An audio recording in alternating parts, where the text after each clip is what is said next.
بسم اللہ الرحمن الرحیم۔ ریڈ اردو سٹوریز دیکھنے والے تمام ناظرین کو دل کی اتھاہ گہرائیوں سے خوش آمدید کہتے ہیں اور خلوص برا سلام۔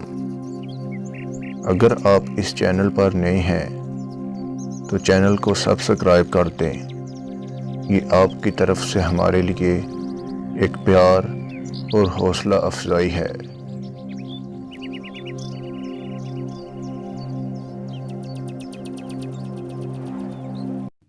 ایک سیٹھ لوگوں کی امانتیں رکھتا تھا۔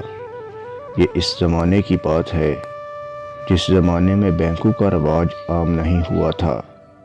اس زمانے میں جس انسان پر لوگوں کا اعتماد اور یقین ہوتا تھا کہ یہ آدمی امانت میں خیانت نہیں کرے گا، اس کے پاس اپنی رقم یا کوئی قیمتی سامان رکھ دیا کرتے تھے۔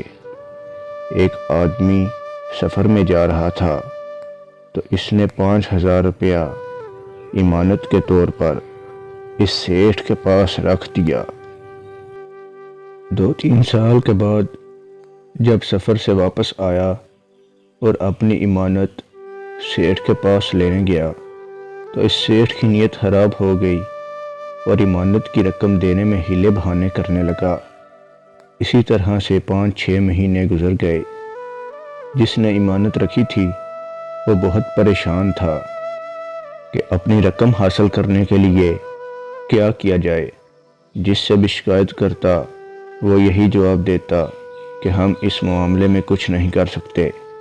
اتفاق سے ایک عورت تھی، اس نے اس سے کہا کہ فلاں سیٹھ کے پاس میں نے 5000 روپیہ امانت کے طور پر 2-3 سال پہلے رکھے تھے، اب وہ مجھے پیسے واپس نہیں کر رہا، میں کیا کروں؟ کوئی صورت مجھ میں آئی ہو تو بتلاؤ کہ وہ رقم مجھے واپس مل جائے۔ عورت کے دماغ میں ایک ترکیب آئی، اس کے پاس لاکھوں روپے کے زیورات تھے۔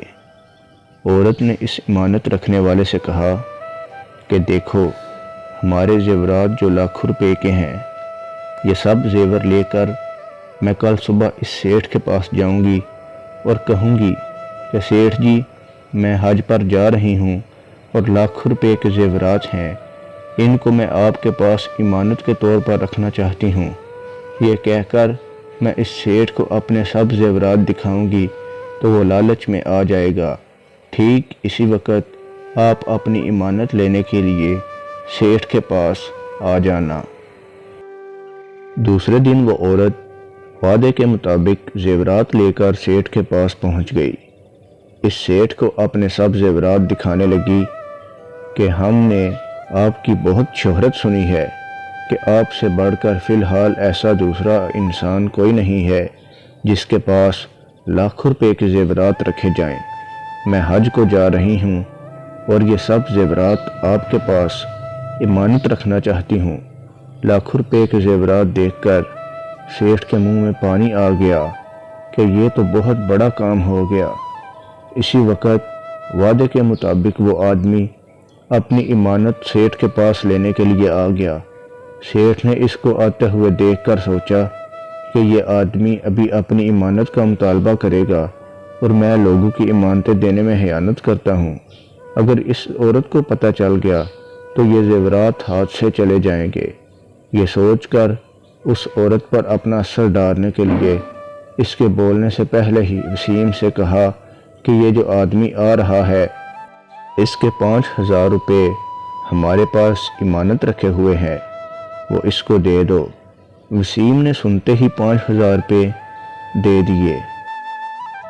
جب اس آدمی نے اپنی امانت اپنے ہاتھ میں لے لی تو عورت نے اپنے نوکر کو سمجھا رکھا تھا کہ تم ٹھیک اتنے بجے سیٹھ کے گھر آ جانا اور مجھے کہنا کہ آپ کو آپ کے خاوند جلد بلا رہے ہیں۔